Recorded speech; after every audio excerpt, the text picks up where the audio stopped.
Hello, my name is Josh, and I'm a member of Group 19. In this video, we'll be giving you a brief overview of our project, the Power Harvester Rectenna. We have 5 members in the group: Keegan, Gamma, Mio, Creighton, and myself. We are all online students, but Mio and Creighton have access to the labs at ASU, and you'll be hearing from them later on in this video. There are 2 main components of our device: the antenna, which is responsible for capturing electromagnetic waves, and these waves can range anywhere from RF waves to microwaves, and the exact antenna design dictates the operating frequency. So if you can change things on the antenna if you want to change the frequency. And the rectifier is responsible for converting these high frequency AC signals into a DC current. One important aspect of the rectifier is that it needs a special type of diode called a Schottky diode. It's important because it has a low forward voltage and high and the ability to operate at high frequencies. Additional filters can be added for higher efficiency, but they're not absolutely necessary for a device like this. So for some applications, there's an RFID tags, environmental sensors, and medical devices. RFID tags are already pretty well established, but environmental sensors and medical devices are a bit newer in applying rectennas. The reason they could be a good application is because they might not be easily accessible. So having the ability to have constant power that doesn't need to be replaced could be convenient. And as the efficiency of rectennas increase, we could see more devices using them instead of batteries in the future. Now I'll kick it over to Keegan, who will go over our exact design and some simulation results. Okay, so first I wanted to go over the Rectenna as a whole. The Rectenna design was achieved by focusing on main components of a Rectenna, which include the antenna, which absorbs the 5.8 gigahertz RF signal, a matching network to efficiently transfer the signal, and a rectifying circuit to convert the alternating current to direct current power. The Rectenna was designed to be a low power circuit with an antenna that can fit into the area of approximately 20 centimeters by 20 centimeters as a proof of concept for future low power 5.8 gigahertz Rectenna designs.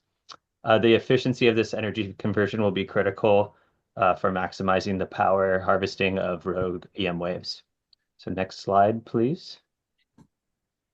So the Rectenna design consists of a single antenna PCB and connected to another rectifying PCB with a load in order to split up the design into 2 steps. The Rectenna will be designed based on previous research of highly efficient, low power 2.45 gigahertz Rectenna design from a research paper design titled Design of a High Efficiency 2.45 gigahertz Rectenna for Low Input Power Energy Harvesting.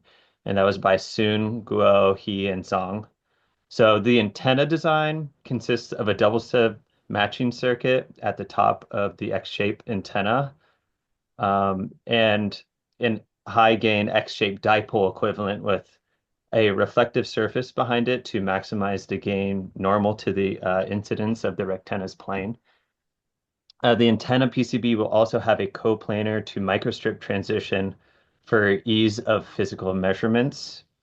And so at the bottom of the slide, you'll see a bunch of plots from the research paper for the 2.45 gigahertz rectenna, in which we'll use to verify our designs.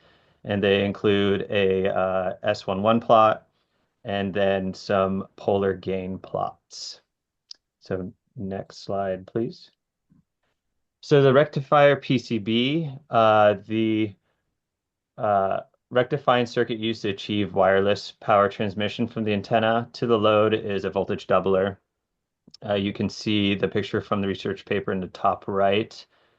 The benefits of this circuit lie in utilizing the power at both negative and positive values of the sine wave, input sine wave. And in addition, there are 2 filters represented by capacitors. You can see in the schematic, the blue schematic there. A low-pass filter is used as an input filter, which also doubles as impedance matching with the receiving signal from the antenna. This input filter will prevent higher order harmonics generated by the rectification from affecting the overall performance. And then at the output is a DP DC pass filter, represented as the capacitor in parallel with the load. Um, and this is to ensure only DC voltage passes to the load. And then at the bottom are a few plots from the research paper that we were using as an example to make the design. And that includes the S11 plot, a V out versus PN plot, and then related to that plot is also the efficiency versus PN plot. So those are our goals of the design. Next slide, please.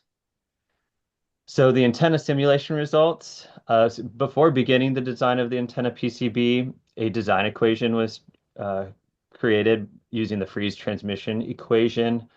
And we determined that 7.53 dBi of gain is needed to adequately absorb and convert incident waves of 15 dBi for 2.45 gigahertz. And that 15 dBi input is just coming from the horn antenna in the physical testing. So the 7.35 was also used as the benchmark for our 5.8 gigahertz designs.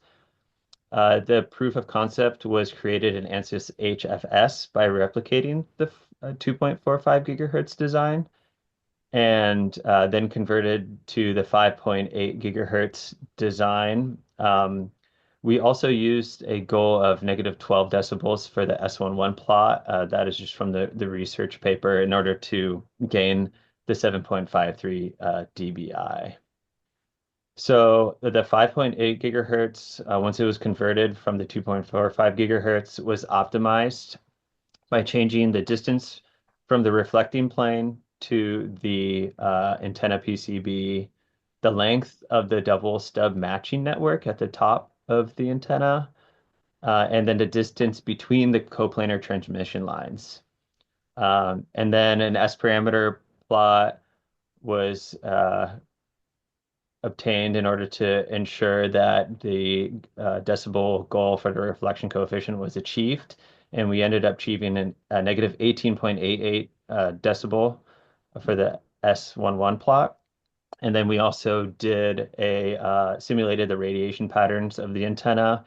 And you can see on the bottom left is the 3D polar plot where we found a maximum gain of 8.99 decibels on that one. And then top right is kind of the final design with the 3D polar plot hovering above it, just to show the normal incidence of the maximum gain.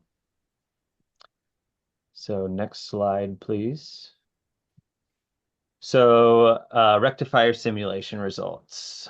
For the rectifying circuit design, the first objective, similar to the antenna, was to match the design from a research paper titled The Design of 5.8 Gigahertz Rectifier Circuit for Wireless Power Transfer Applications by Huang, Ren, and Dang.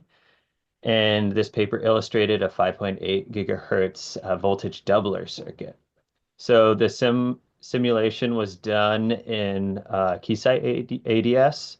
And after the first S parameter simulation, the results were not exactly what we wanted. So further optimization was required to optimize the microstrip line width and lengths so we can achieve a lower reflection and greater transmission results.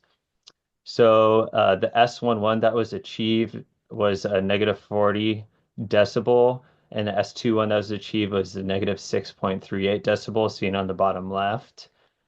And this was following the optimizing the microstrip width and length. And we were only getting a 25% efficiency of the transmitted power, but a further simulation was done to optimize the circuit through a harmonic balance simulation, and the efficiency of the circuit showed above 40% at 8 dBm once that was done. And then also a 2-volt output voltage was shown at 8 dBm. And so we're happy with those results. And so next is a clip of Mio and Creighton doing the physical testing of the antenna and rectifier circuit in an ASU lab with our mentor, Professor Amani. All right, so our first day, we went to Professor Amani's lab. we had our antenna fabricated, and now we had to attach the SMA connector. One of the biggest issues we had is the SMA connector we had was very big compared to the antenna itself, which was pretty small. Soldering the connector was a challenge.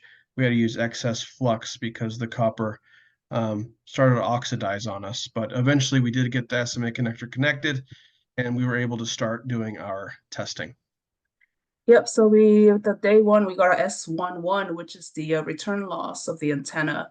We had our backing, and this is the S11 from the network analyzer. Got about minus 17 dB, which means there's a very little reflection.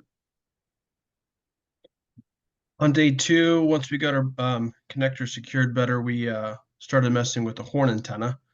We varied our distance from horn antenna to the board itself.